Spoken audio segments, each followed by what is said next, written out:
How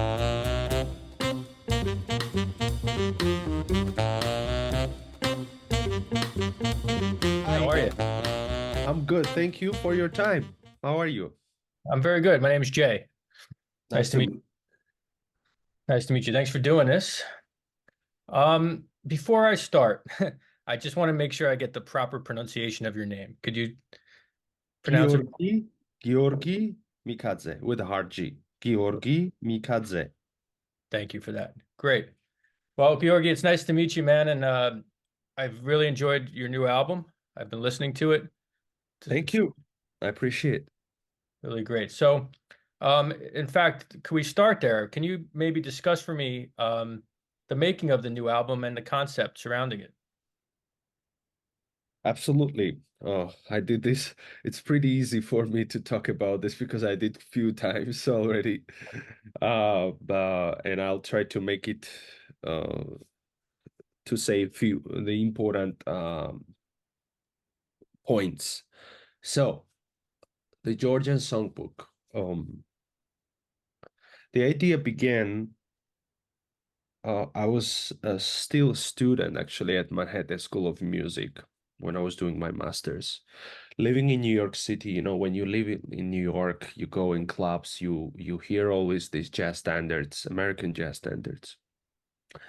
And while I go home in Georgia, there are some local jazz musicians actually that they play American standards, and we have to learn American standards, right? So Sure. my idea became quite uh, interesting was the fact that why I not use these Georgian melodies that everybody knows back home, and they are so beautiful, and especially the composers who were writing this music in 60s, 70s when the Soviet movies were quite in a best times, let's say the one of the best movies that I love, 70s, 80s, you know.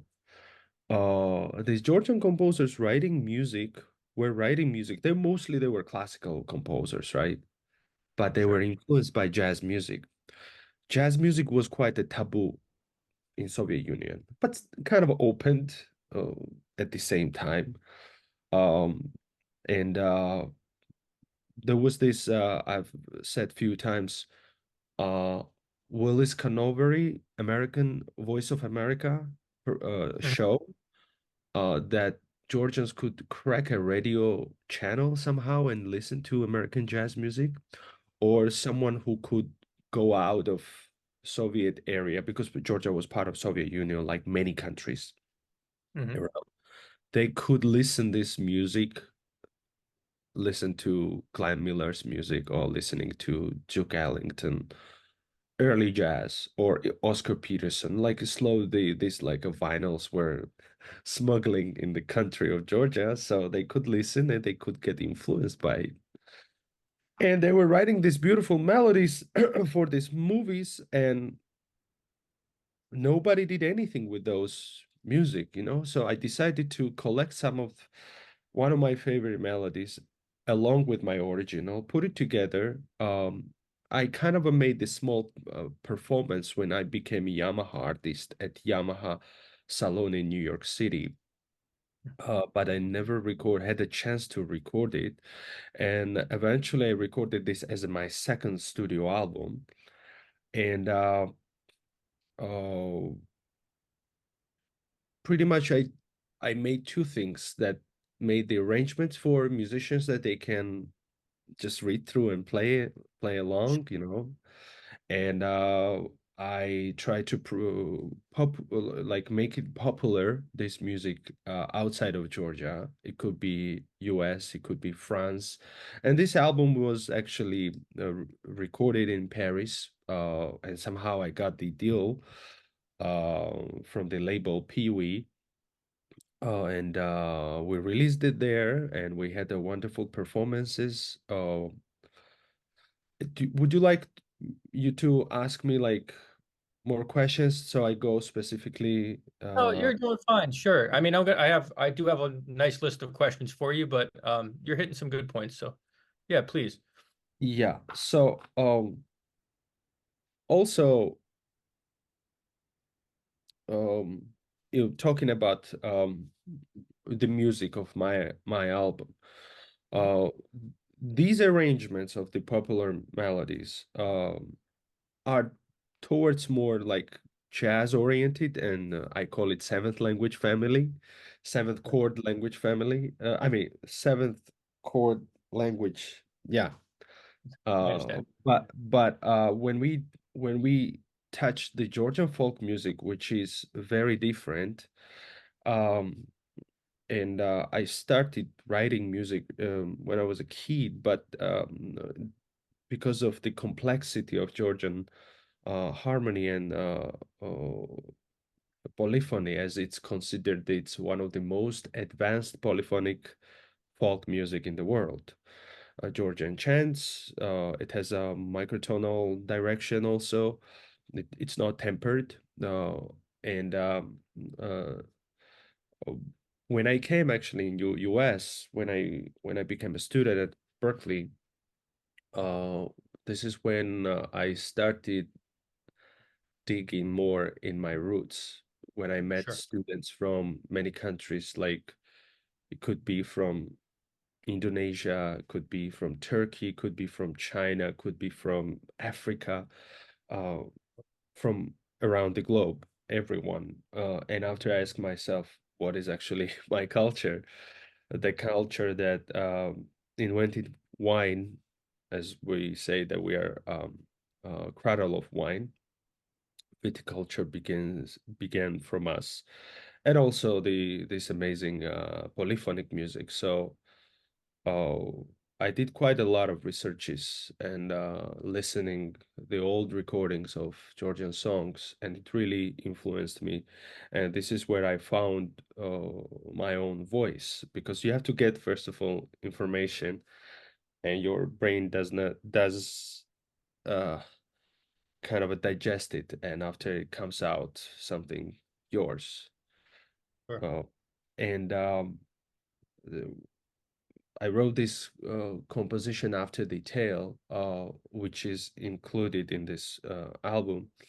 Listening After listening this classical folk composition by Nodar Gabunia that I actually did also tribute to him. It's towards the end, the album. So I wanted to include the Georgia as like popular music from movies, and include my original compositions that are coming directly from folk music. Right.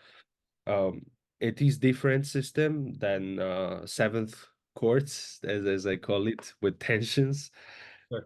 It's more like an intervallic system plus microtonality, but I don't do this on a trio, or I did in my first album, Georgian Microjamz, when I recorded with one of my mentors, David Fusinski, who is a Berklee, who was my teacher, and I had the chance to record with him also as my first album to be participated microjazz with Jack DeJohnette, Matt Garrison, with Fuse, and with German Philipp Gerschlau. Mhm. Um, so I have quite a lot of different projects. Also, Project VOISA, which is more of, let's say, commercial Georgian huge project for big stage. It's like a 22 people on the stage. Mhm. And I had quite a success with that back in 2018 when we performed in Georgia at Black Sea Arena. It's like a 15,000 seat arena. But since I'm a pianist, and I play piano since age 4, and I was classical pianist, and piano is my main instrument. Mm, I needed to record standard jazz trio format recording Mhm. album, and I tried to put together these arrangements, that Okay. majority arrangements and original music, such as After the Tale, Sajida, which is the wrestling music #1, and after Nana, which is the lullaby from Georgian mountains, and written new piece basically. And also I have to mention about musicians, Yeah. because um Rafael Panier, who was my pretty much we started school together at Berklee, and I was fortunate to work with him on his 2 albums, and it was with Miguel Zenon, Francois Mouta, and this is how I met Francois on one of the sessions. And he's incredible musician, and he was so happy that I asked him to perform and record with in my album. So they're French, but they have New York school, you know what I Right, mean? right. Something Yeah, that yeah. you don't learn in any school, like not Berkeley or not MSM or Juilliard. That's called New York School. So both of them have this, like, especially Francois has been living in both places, Hmm. and like one of the legendary bass players. Uh, and they really understood this fragility of melodies, and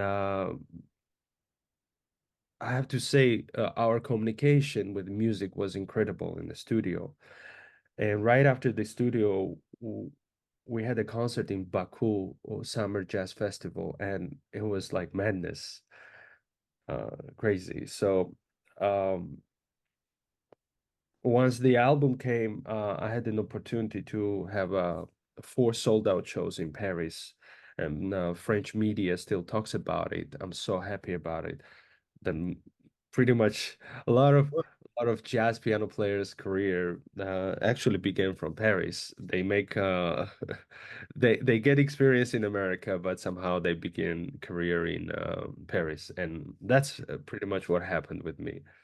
And also, I had the sold out show in Le Poisson Rouge LPR, New York City, back in February. Uh, so. Uh, I'm Yeah. checking every day that people are listening the album. It's just, I guess it's gonna, I have to do volume 2. So I'll keep this direction as Georgian Songbook Volume 2, hopefully Volume 3, as Wow. Art of Trio kind of Right, idea. right. Oh, and I'll be doing different projects around. Wow. Okay. Yeah, you unpacked a lot of things there. That's great. In terms of teaching the music, I mean, they're phenomenal musicians, and there is a real connectivity on the album. It's evident. Was it a challenge? Because some of it is very rhythmically sophisticated and harmonically rich. Um, was it a challenge teaching them sort of did they have any knowledge of Georgian folk music prior to this project? Well, they did not have, but oh, this is where we meet the professionalism and experience, especially with Francois and Raphael, because they're so educated musicians. Mhm. And, of course, before I was recording anything, I was always showing them the resource, where it's coming from. And Raphael was always following my projects like VOISA, how I was fusing the Georgian harmony with different rhythms from different countries. And they knew what I was doing before, so it was not so hard for them to understand. And rhythms, I mean, Rafael is one of the most sophisticated and experienced drummers, so it was pretty easy for him to get my ideas. Oh, yeah, it seems seamless on some of them, but yeah, it's amazing. So if we can go back Yeah. um, and talk about maybe your childhood in Georgia, because I think were you born kind of around the time of the fall of the Soviet Union, if I'm not mistaken, right?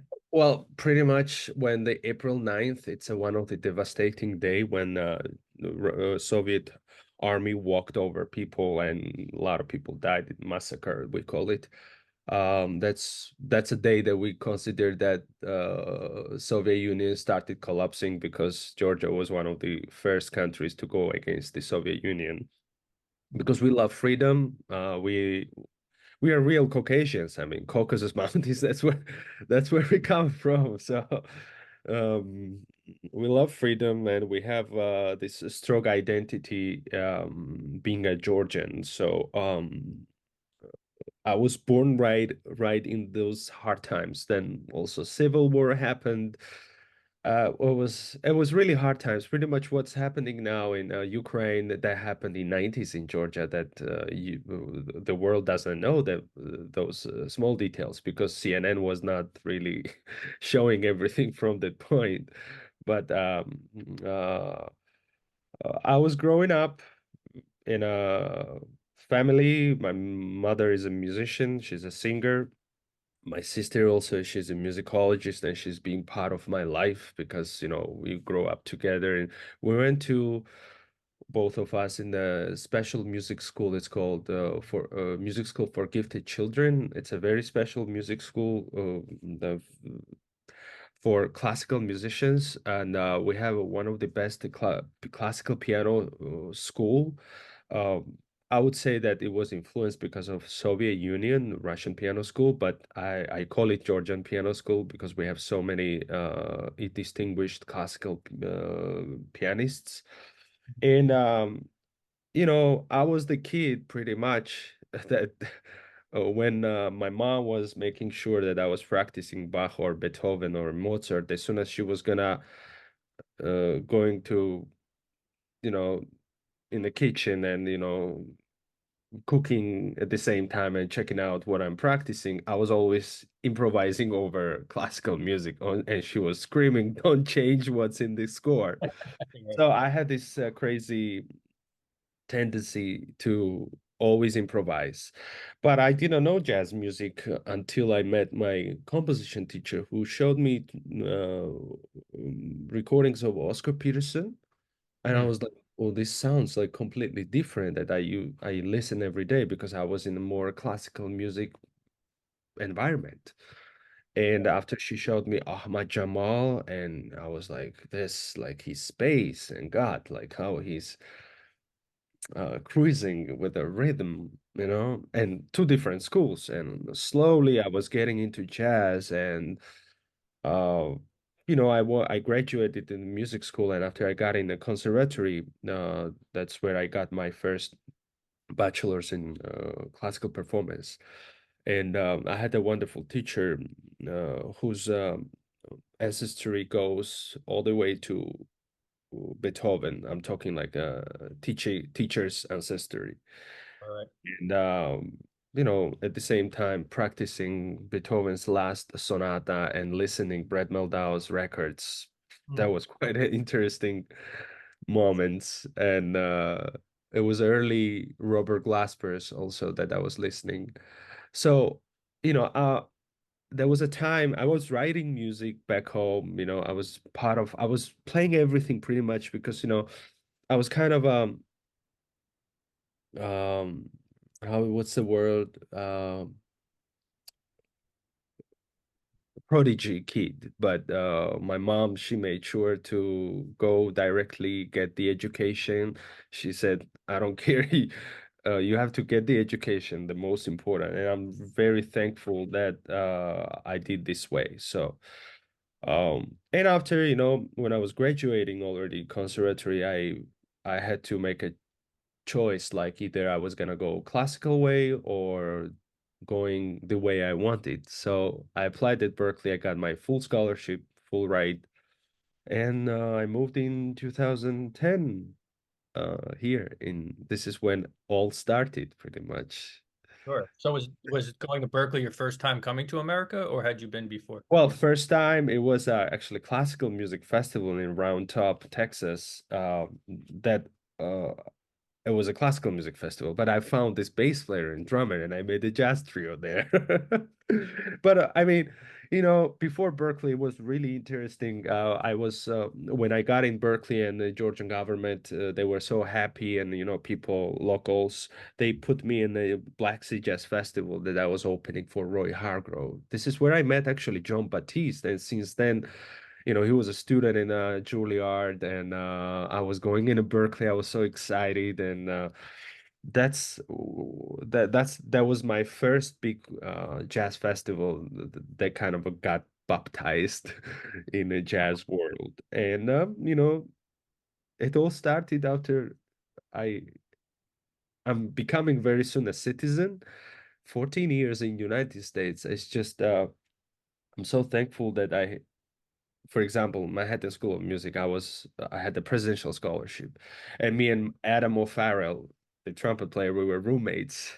So I had these opportunities that I got it here, and I came alone. I was doing everything myself, of course, with the people's support that they believe of my talent and they believe of my ideas. And I have to mention one important thing. I was performing in New York. I was a still student, and George Wayne, he Mhm. came to our concert, and he came to me personally and said, "I want you for my Newport Jazz Festival." And I was first time ever from Georgia that performed in 2015. I hope I'm gonna have an opportunity to perform again. But there was a quite interesting moment, first of all, to meet this incredible person. Mhm. Uh, and because, I was already having this Georgian influences in my playing, and I think he saw something, and he invited me on the festival. Yeah. Yeah. Right, right. So, I do want to talk about the Berkeley experience, but can you talk about, because you mentioned that, the interest in, well, the upbringing in classical music, obviously folk music, jazz, and even I know you've worked with Chinese pop star, is it Wang Leehom, right? Yes, Wang Leehom, yeah. Yeah. So, I mean, how do you balance all these different genres? There is one answer. It's all music. That's the answer. Yeah. Right. And Lee Hom is actually born and raised in Rochester, New York, who is Taiwanese from Taiwan. And he was a student at Berkeley, like, I don't know, 20 years ago when he sent one of his recordings, and he became one of the biggest stars. I mean, one of the biggest, no, I would say The he's biggest, the maybe, right? king of Chinese pop, CNN called him.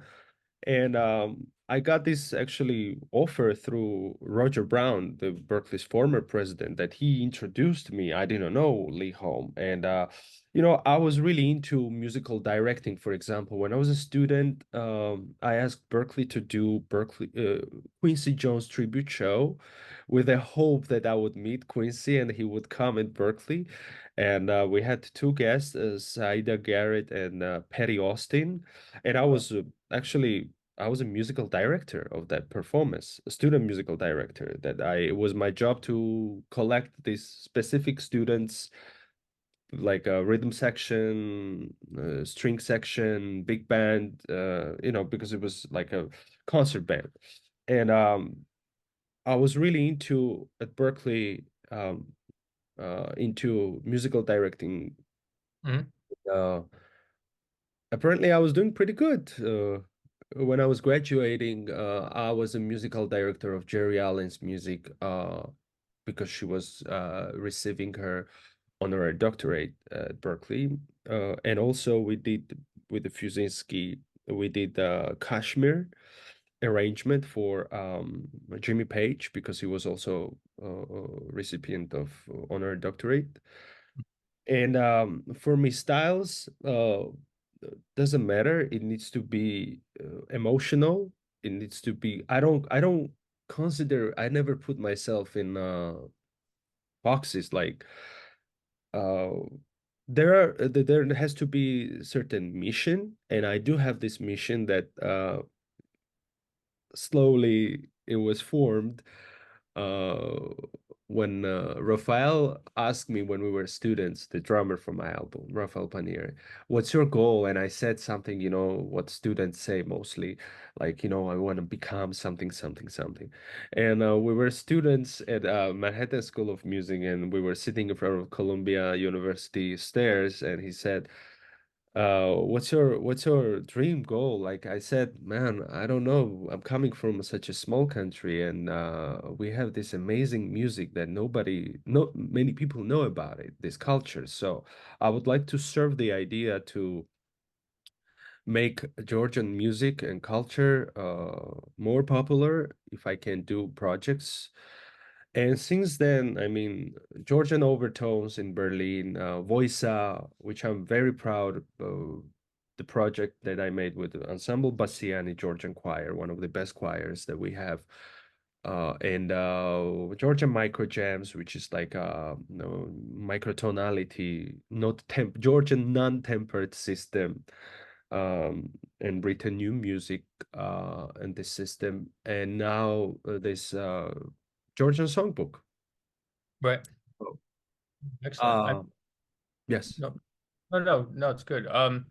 So I am a graduate of Berkeley as well, Oh and yeah. yeah, I'm a little bit older than you. 98, I graduated from there.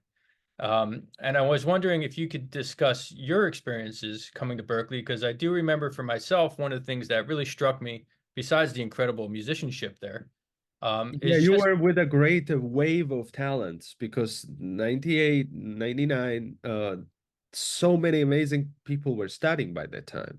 yeah. So I remember like having the opportunity because I was in the when they audition the new students for their rating system. I don't know if they still do that, Yeah, but yeah, I they and I, and I because I down teach now. I'm a professor at Berkeley, so right. we have the same system, kind of. Yeah, okay, still. So I remember in the ensemble that I was it was like I was the bass player and Antonio Sanchez was coincidentally the Hey, yeah. I don't even remember this, but yeah, so yeah, there was a great wave of talent and it was a great experience, but one of the experiences for me that really struck me was just getting to know and meet all these international musicians and students. Yeah, And it really had a great effect, I think, on myself and my own music. And I was wondering if you could talk about your experience coming to Berkeley and what you learned. absolutely. So first thing that I was surprised, which I was sad in the beginning, that uh, I was listening so much jazz music before Berkeley, and I got at school, and I saw that jazz music is the least like popular, meaning that air R&B, hip hop, uh, pop like pop music, and Berkeley is not anymore a jazz school. It's a music for contemporary music, right? Uh, so obviously, I was surprised, I mean, they do teach the jazz harmony. They teach, harmony, Berkeley harmony that we call it, Mhm. which is a standard nowadays. Um, but the best thing was, for example, I mean, Charlie Puth was my classmate. We had one of the most famous pop singer right now, right? Yeah, And singer-songwriter. Or so many like drummers, like I don't know, producers, big names like in a film scoring world. A right. lot of Spanish orchestrators right now that are working for Hans Zimmer or Howard Shore. Uh, that was one of the best experience because I was part of everything. I was a student in the beginning that nobody knew me, but at the end I was part of everything. Like, and there is no such a school that you can play microtonal music with a David Twizinski, playing with a Phil Wilson's big band for 2 years, and playing at the same time Dennis Montgomery's Hammond class and gospel ensemble. Mhm. And this is when I got I was like, I know nothing about the harmony when I started playing in a gospel ensemble, Right. because one of the best musicians who are music directors of different artists, we were all in one ensemble and just seeing how they were playing because they are church musicians. They play by ear. Maybe they don't know much of harmony, but I mean, the beginning, right? At the end, Right. we all learn it. But seeing them playing, this was more influencing than learning jazz like from jazz labs. There were of course there's like jazz Global Jazz Institute now and different small institutes and incredible like jazz teachers, but most of my jazz education I think came at Manhattan School of Music because I was fortunate to study with Jim McNeely, Yeah. all the writings for studio orchestra, my symphonic music that I wrote after, and Gary Dial and Dave Liebman and fantastic teachers that the things that I was missing at Berklee, pretty much I took everything from MSM. So, oh, MSM was not such a place that you meet a student from Mali and you learn Mali rhythms, all right? So it was too much of studying, I have to say. But this gave me opportunity to uh, become a musician that can be um, confident in many styles.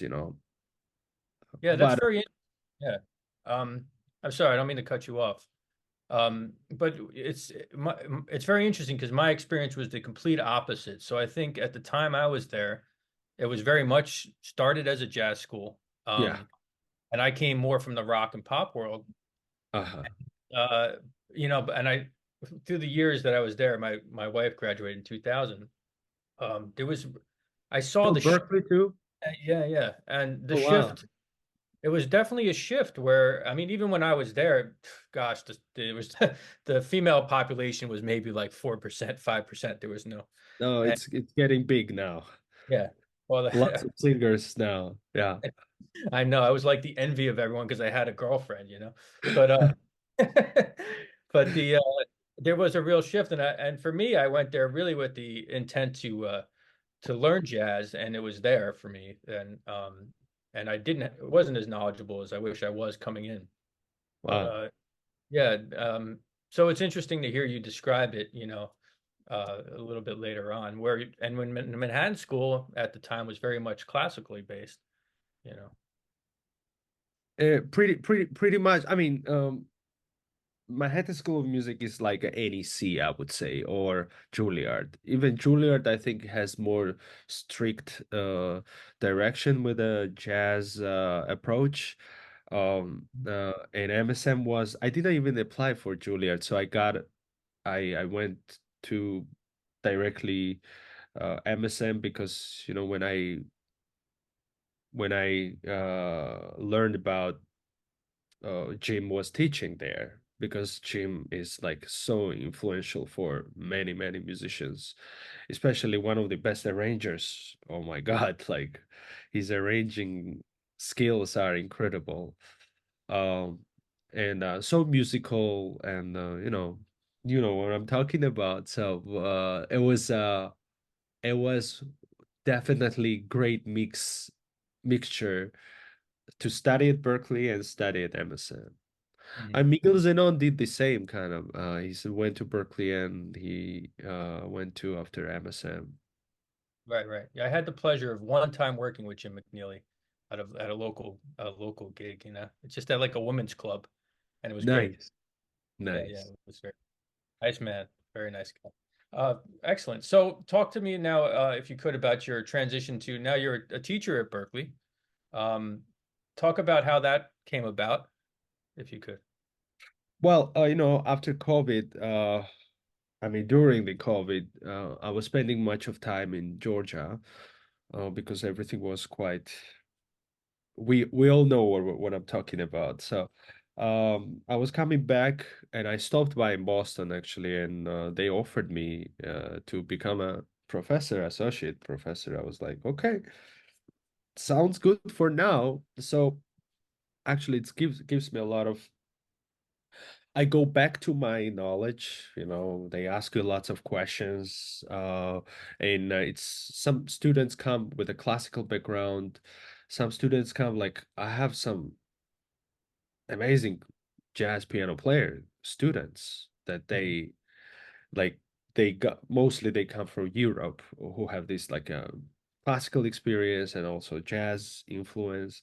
So I always compare to my 14 years ago to their current situation, and I try to tell them what is right and which I mean there is we cannot say which one is right and wrong, but at least there is some kind of a guidance that we can provide to students. And this gives me a lot of confidence actually about my knowledge. And sometimes they ask you questions that you don't know, and you have to figure it out. And I do like teaching. It's just I have to say it takes a lot of energy. And being living in Boston, I liked it when I was a student more. Mm. But I hope I can make this balance more and more once more concerts will appear in Europe or US, hopefully. And this is why I recorded this album to get more gigs, more recognition in the jazz world, and record another album. And I play with a different artists. Sometimes I tour with Lee Ritenour, like since 2016, pretty much when I started touring with him. Like different styles, different artists, being a musical director for this classical opera singer, and but I would like to do more of my project. So hopefully this trio is gonna go far. Yeah, absolutely. So, at Berkeley, is it mostly private instruction, or do you teach classes as well? I I prefer to do only private instructions because sometimes when I leave, I can make makeup lessons. I always do the makeup lessons, and it's maybe I'll spread out in different departments in the future, or I'm not sure. Life is interesting. If you are married and having kids, it's harder. It's different, but I'm not yet on that stage in my life, so music might take me somewhere else, and might do musical directing or something. But um, still, would love to go with my projects more and more and make Georgia more popular with Mm. the music. Yeah, yeah. So there are quite my good friend Tigran Hamasyan. He's one of good supporters of me, and uh, he was telling me you have to stick to one and go with it because he's been doing like I don't know 15 years. Mhm. And he's incredible how he uses Armenian folk music in his music. So he really influenced me, of course. And after we became friends, and he gave me such a wonderful quote also for the album. Um, there is one thing that I do remember.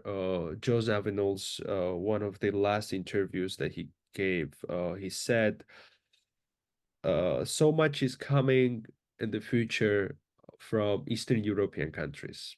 And Georgia is considered one of the last European country, let's say, Mm. or we are in the middle where Asia begins, and that's Right. when Europe begins as well, like somewhere in the middle, Caucasus Mountains, Caucasian Mountains. I think this countries will offer a lot, especially I have to mention that Stravinsky said many times, many quotes about Georgian folk music that it can offer you more musical ideas than any contemporary music in the world. Yeah. So, yeah, there's quite a lot to do. Yeah, that's very interesting. I mean, I teach a class in global pop music, And I really never really dug into the music of Georgia. And I got to say, your album and having to do this interview made me really take a look at a little bit of the music. I'd like to dig a little more into it, but also Georgian culture, Yeah. which seems very unique for that region. And it's pretty amazing how music can inspire people to learn Oh these yeah. things. Yeah. Absolutely. Music has big role in Georgia. Like pretty much everyone makes wine in Georgia, and Hmm, everyone sings. I like That's that. Okay. that, Not that's so bad. and the cuisine. I mean, if you have been in where do you live in New York? I'm in New Jersey. New Jersey. Well, I mean, close to New York, Yeah. there are really nice restaurants that you should go once, and like, New York Times, CNN, or all these major media talks about Georgian food nowadays because it's so unique and it's so different and it's so amazing, and we have a lot to offer, Hmm. that yet the world does not know about it. Right, right. Yeah, and I think this, it's funny because recently I interviewed one of your colleagues, Olivia Colomé, Perez. I'm sure you know. Yeah, yeah, She yeah, teaches. of course. Yeah. Yeah, and also, taking music, for lack of a better term, world music, and incorporating it into jazz. And it seems to be a direction that a lot of musicians are going, and jazz has really become an international thing. In fact, obviously much more popular in many ways than in America, where it originated. Do you feel like it's important like, do you encourage your students, or do you feel it's important for musicians to branch out from beyond just the music of their countries, and to have try to gain an understanding of international music? Oh, here's the thing. First, I tell my students that they have to know classics. They gotta know the roots. And Mhm. actually, I go beyond jazz. I go way back, like I'm talking Baroque music, because whenever before Bach, everything there was a polyphony. There was not that much tempered system, but as if everything got to this point, Handel as well, Telemann, kind of contemporaries, and after started new ocean, and it all connects to Beatles. It all connects to, let's say, the piano man. God, forgetting my name. Billy What's his? Joel? Yeah. Mhm. So yeah, everything is connected. Sure. Or the forms of blues. So I always try to show them because sometimes they come, oh, I like this style. I was like, do you know where it's coming from? And they say, no, no, Mhm. let's go back because you have to know where it's coming from, what's the origin. Sure. And after they understand better the current, because what we hear, it's already kind of a reproduction of like these groove bands, right? The funk bands that we hear. I'm not gonna mention the band names, but they learn from something, someone, some bass player. Marcus Miller gave a wonderful the Marcus Miller, Stanley Clark, Victor Wood, and it was like a bass summit like 2 days ago. He said, well, Larry Graham, because Mhm. that's what he took it. And maybe Larry saw someone was doing this as like sometimes as an effect, but he took it as okay, this is a new thing that I can do it constantly and for an entire song.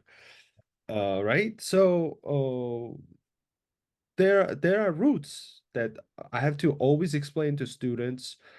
And after, like, there is one student that from Cuba that asked me, man, I really like this Balkan music. I really like this.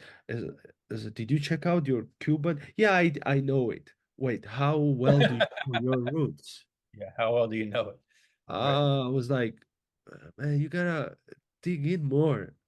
So, for example, New York Gypsy All Stars, I'm touring with them sometimes. Okay. You know the band, right? Ismail and Panayotis Andreu.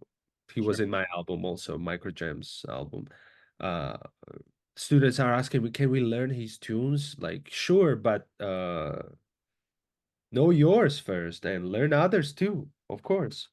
But it's very important them to know origins, Mhm. at Yeah. least some on some level, Mhm. because there is so much information nowadays, Jay. Through YouTube, you can learn everything, but nobody will tell you direction which way. Like someone has to make what to watch next to which video and what to learn, and pretty much we give them some shortcuts, because we spend a lot of time to know what is right direction and which can be like longer, but to get to that point, because there is no such a wrong and right direction. Everybody finds their own path at the Right. end. Yeah, and I think you bring up a good point. I mean, there's just so much information out there, and there are these shortcuts, and it's easy not to really dig into the history in a way. I have the same issue with a lot of my students. They like to play the music, but they don't listen to the music enough, No, and I think it's obviously super important, Very. I I do think so. So let's we have to keep them more informed. Yeah. But at the same time, we have to keep ourselves, because both of us, we're musicians, right? We have to know how the music technology is going, which direction. I always check out, for example, the super new song is coming out. Mhm. Uh, Taylor Swift, that is not my cup of tea. But I recently found out that the keyboard player is actually jazz musician, who is really good musician. David Cook or some, yeah, I forgot name, but uh, we gotta know like who is the producer, what they're taking these small ideas in the rhythm, because Mhm. we call it as popular music. It could be sometimes cheesy for our ears, but sometimes we catch. I do remember that I got influenced by Drake's and Rihanna's song "Too Good." The rhythm was really good, the way it was produced, and it influenced me in my composition. Right. So there is indeed, but there is not much space, but there is indeed these small, unique moments that today's producers use it so well. Mm. Not everybody's ear is gonna catch it, but I always try to check out what's nowadays, what is created. For example, electronic music, this project that I made with uh, Rafael, his latest album with Acid Pauli, Martin Gretschmann. He's one of the pioneer house music producer and musician and DJ, and collaborating with him was insane. It's because it's electronic music plus jazz quartet. Uh, Students, when they finish, they should like you should not be afraid to put it together. Everything it's okay. And Right. after you find your direction, I did that, so I had to do it. Now I'm not using that much of, for example, rhythms from Africa, but I had to study, and it's already in me, because we get this influence. Yeah. No, I Uh, think that's really interesting. And one thing I wanted to just ask, because it seems you do this, and I think I have a similar thought about it, but I'm curious. So, like, I saw the video you rearranged Pharrell's "Happy." I saw Black and White, Michael Jackson. Not that oh these yeah, are. that was a Berkeley times. I mean, arrangement skills that were not that best, but I liked it a lot, actually. But I think What is your thought? So, I mean, there's obviously we have to know the tradition as jazz musicians. I mean, we all start out with this, and we all, it's just sitting here, and it's important to know those standards. And of course, I play them a lot. But I think as a younger musician like yourself, what do you feel about like maybe moving, because it seems like you do it in your music, moving a little beyond the standards that have been recorded so frequently by so many of the masters. What is the direction of jazz regarding maybe uh, the tradition of playing jazz standards and the pop songbook, as opposed to maybe incorporating more contemporary material, and of course, we know you do the world material as well. Improvisation did not start after jazz. I mean, there was the improvisation always, Right. right? In a Right. different forms. Mhm. Oh, I mean, people were born with talent that they could play right away in the spot. But the creation of jazz, we all know. I mean, we're not gonna start how it started, right? So it was something that never ever happened before. And of course, it has so many aspects why it happened. And one of the most important thing is a freedom that jazz gave to musicians, and especially coming like watching my background, like coming from classical background, being a Georgian who are people super like we love freedom. Uh and the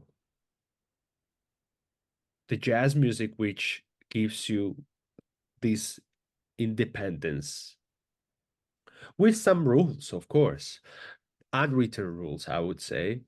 Uh, uh, gives you freedom to create, and it's endless. But you need to get some kind of resource.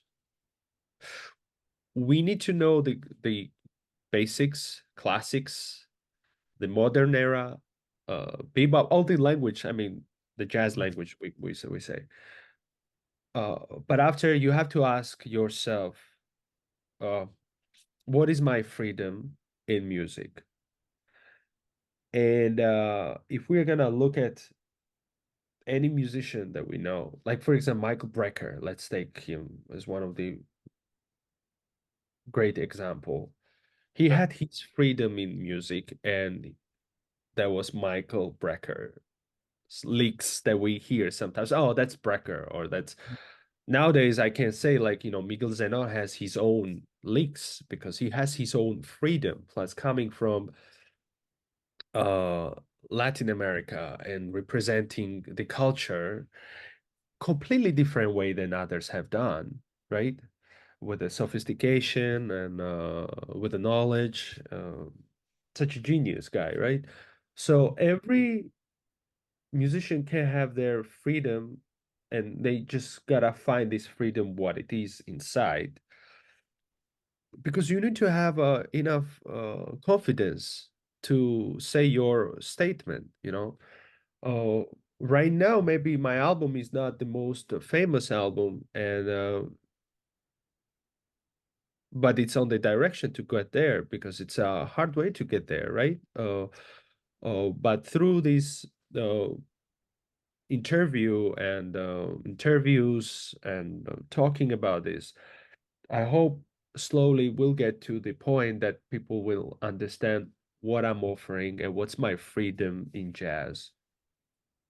And hopefully it will get more popular because I'm definitely gonna do volume two, volume three, hopefully volume four, maybe Yeah. volume five, because there are so many beautiful melodies and I have different compositions that I would love to record. I Excellent. hope this interview will feature, I mean, it will spread the word of about this album. Absolutely. And I'm happy to. I really do believe in what you're doing. I really like the direction you're going, and very much enjoyed the music. And I know my Thank listeners will check it out for sure. And if they definitely should.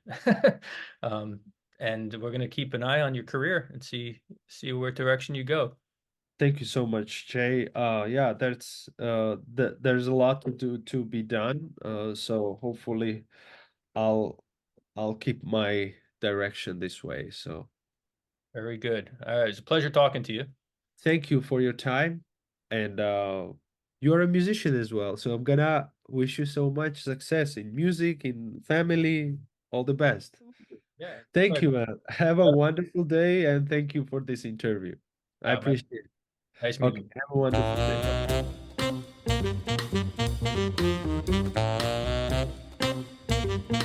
Bye.